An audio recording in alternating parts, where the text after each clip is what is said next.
Pahang, the Malay Peninsula, 1892. The air was thick with the acrid stench of blood and charred wood. The bodies of Malay martyrs lay strewn across the muddy ground, their blood staining the rivers a murky, dark red. What made it all the more gut-wrenching was that this was the holy month of Ramadan.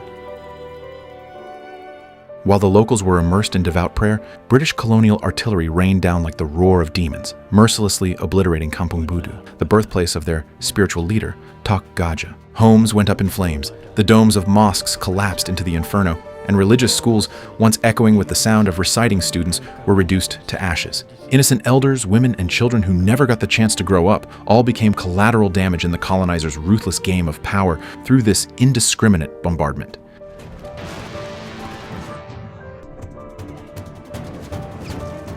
This was no conventional trench warfare. It was a one-sided, meticulously orchestrated massacre designed to utterly crush the fighting spirit of the Malay warriors. In this darkest hour, a turbulent time when even the air they breathed tasted of blood, there stood a swordsman. He didn't have superpowers or high-tech weaponry. All he had was the blade at his waist and a heart shattered by the unbearable weight of the lives lost on his watch. Today, we're diving into the film Pendekar Awang. You won't find any flashy, Hollywood-style CGI here. Instead, it delivers raw, visceral jungle combat where every slash draws blood, interwoven with a suffocatingly heavy devotion to faith and homeland.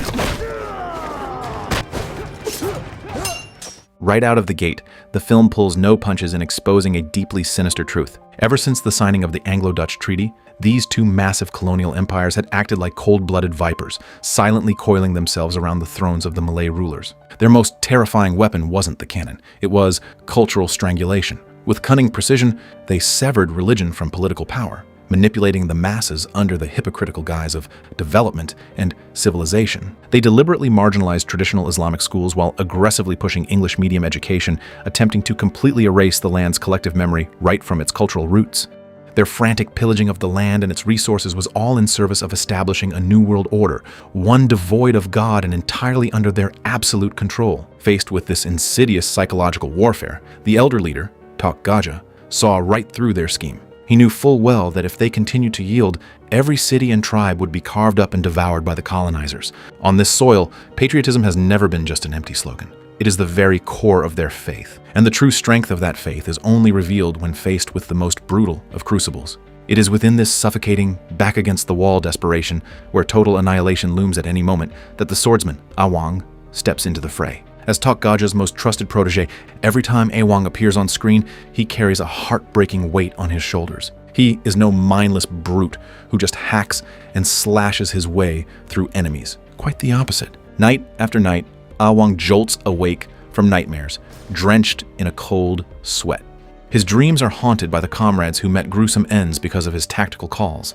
That maddening survivor's guilt is far more lethal than any enemy blade striking his flesh. In those dark moments, his wife Sayang is always by his side.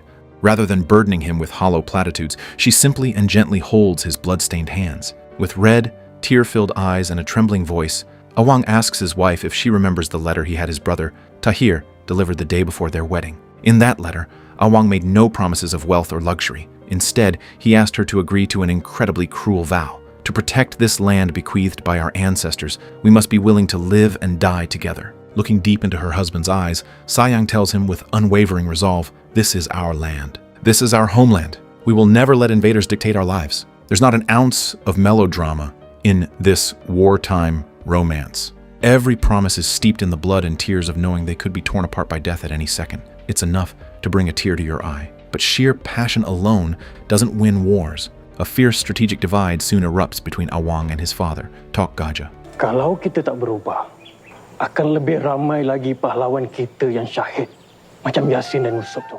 As an old-school leader, Tok Gajah still clings to the hope of traditional alliances. He pins his hopes on the warriors sent to Kelantan for reinforcements, even desperately counting on the distant Ottoman Empire to lend a helping hand. But reality is brutally unforgiving. By this time, the Ottoman Empire was already drowning in its own crises. They had absolutely no resources left to spare for this distant archipelago. Awang saw the writing on the wall. He gave it to his father straight. Clinging to these outdated strategies would only lead to more brave warriors like Yasin dying in vain. With the enemy right on their doorstep, refusing to adapt meant certain defeat. This profound generational rift between father and son instantly elevates the film's narrative stakes. Neither of them was wrong. But standing on the precipice of total annihilation, Awang chose the bloodier, far more radical path. On the flip side, the British colonizers were just as ruthless. To completely snuff out the flames of rebellion, the British High Command issued a chilling directive: eradicate every single religious scholar in the land. Leave only the cowards and the spineless opportunists eager for infighting, allowing the society to rot and collapse from within. Acting on these orders, Captain Sayers immediately unleashed his troops on defenseless civilians.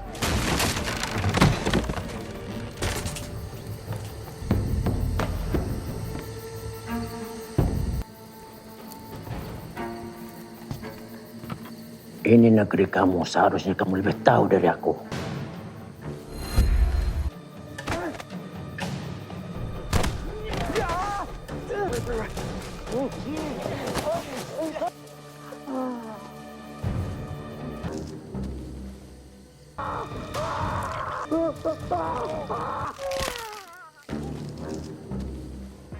One morning at the local market, the villagers were suddenly subjected to the brutal terror of Jalak Pengkor, a lapdog for the British. The crushing taxes imposed by the empire were already suffocating them, but now it escalated into outright slaughter right in the town square. Those who dared to stand up and fight back were met with cold-blooded gunfire. In the ensuing chaos, innocent civilians were brutally rounded up. Their desperate cries echoed as they were mercilessly abused by the soldiers. The cinematography in this sequence is incredibly oppressive, perfectly capturing the agonizing helplessness of civilians crushed beneath the gears of a violent war machine. Faced with this frenzied manhunt, Tok Gajah had to evacuate to Terengganu immediately to rendezvous with another crucial leader, Tok Ku Palo. It was a harrowing race against the Grim Reaper. The colonizers then played their dirtiest trick, weaponizing wealth. They dangled heavy bags of gold in front of impoverished, starving villagers as a bounty for Tok Gajah's whereabouts. In that moment, human nature faced its most grueling test. Eventually, fueled by intel and guided by traitors, the British forces zeroed in on Chenor, a critical choke point on Tok Gajah's escape route.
Upon hearing the news, Awang instantly realized his father's route had been compromised. He and his comrade Braham sprinted through the dense jungle, desperately trying to intercept the British pursuit.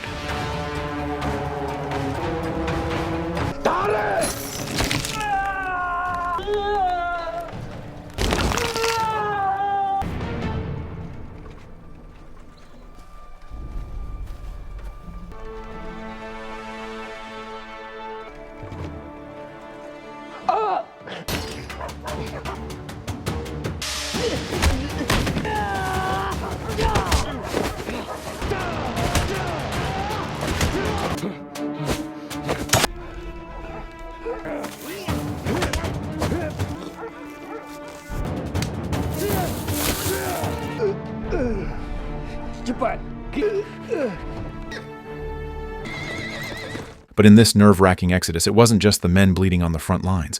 The women were fighting their own battles.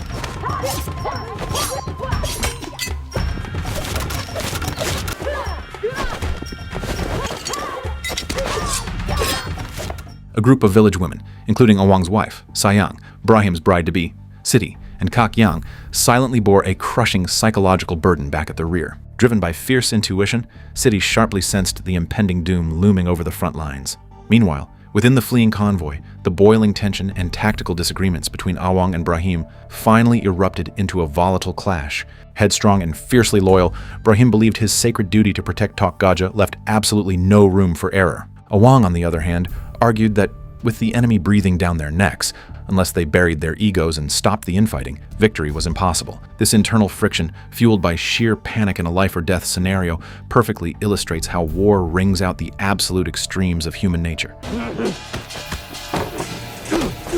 Terkadang yang buat kita gelisah ni bukan musibah yang menguji, tapi bahasa rindu Tuhan yang kita gagal faham. Berdamailah. After realizing that Tok Gajah had been rescued, the British Army assembled their soldiers to search for the group's whereabouts. The scouts spotted the approaching British troops and immediately informed the others. Upon hearing the news, Awang quickly supported his father and prepared to leave. They decided to split up. Part of the group would distract the British soldiers, while Awang drove a carriage to escape with his father. The British troops soon arrived at the village. To find the whereabouts of Awang and his group, they brutally murdered innocent villagers.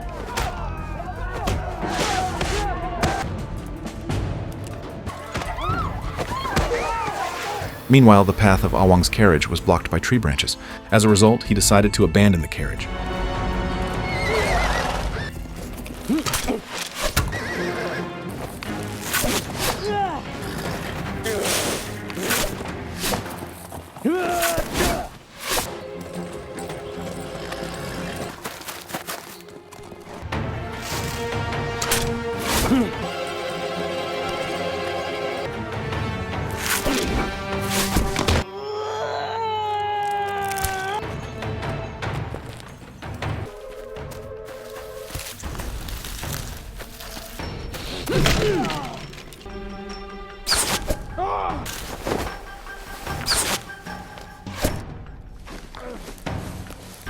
During a fight with the British troops, Awang's brother was severely wounded. Not wanting to be a burden to Awang, Tok Gajah decided to stay behind so that Awang could escape alone. Looking at his father, Awang was filled with unbearable pain. Ultimately, Awang made a staggeringly bold call. Using deadly jungle traps and guerrilla warfare, he was going to carve out a bloody path of survival for his father and for the future of Pahang.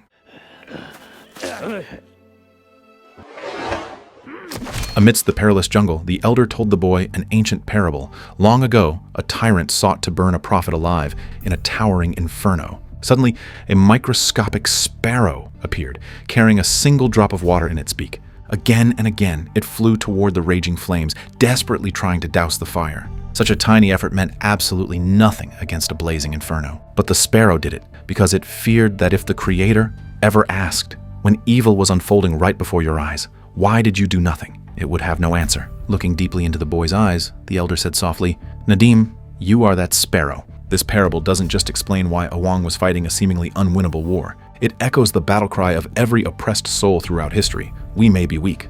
Our resistance against the colonizers' cannons and warships might be like a sparrow trying to put out an inferno. But in the face of absolute evil, we will never choose silence.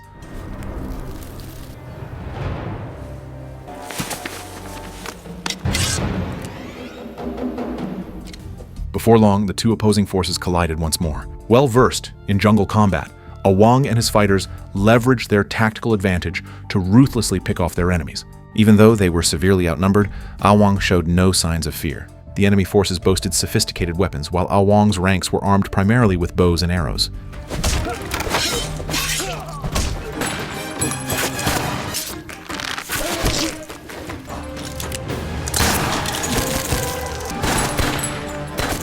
At the same time, Awang's wife, Sayang, mobilized a female militia to reinforce them.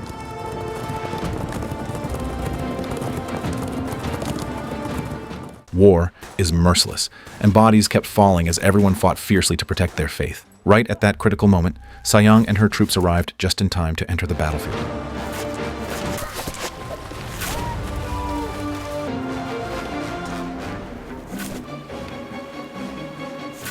Finally, The ultimate showdown erupts in the heart of this ancient, sweltering jungle. Captain Sayers and his heavily armed platoon close in, hunting them down like cornered prey. With dripping arrogance, Sayers screams into the dark abyss of the forest.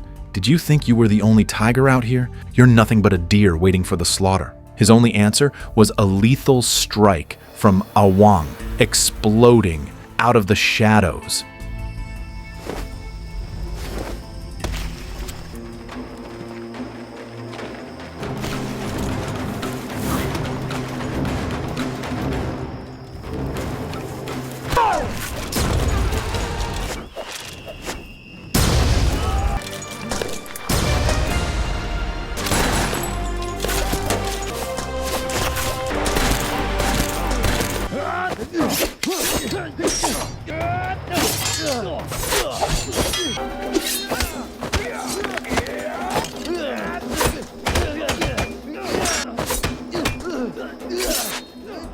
There were no grand firefights, only raw, savage, visceral close-quarters combat with cold steel. Every swing of Awang's blade tore through the air with a deafening howl. Moving like a ghost through the jungle, he weaponized the terrain, his razor-sharp steel slicing through the throats of the colonizers one after another. Blood sprayed across the tree trunks, painting the dead leaves below a gruesome red.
Even in the heat of this bloody skirmish, Sayers still tried to peddle his hypocritical savior rhetoric. Gesturing wildly around him, he barked, "We want to develop this land. We are here to help you progress." Pointing at the mangled corpses of the Malay warriors at his feet and the smoldering ruins of their villages in the distance, he delivered the most deafening, spine-chilling roar of the entire film. He declared that their so-called progress was nothing but a front to destroy their traditions, obliterate their faith, and hijack their destinies.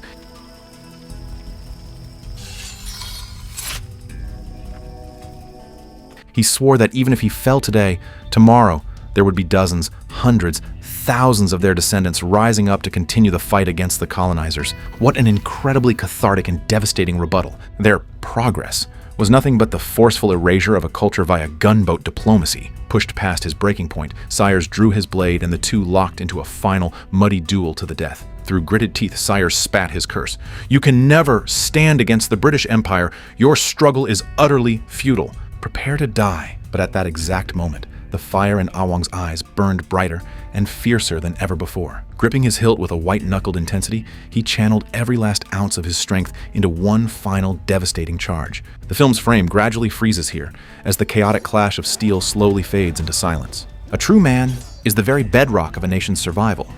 The true measure of a country's strength isn't dictated by the advancement of its weaponry, but by the caliber of the true men it produces to defend it.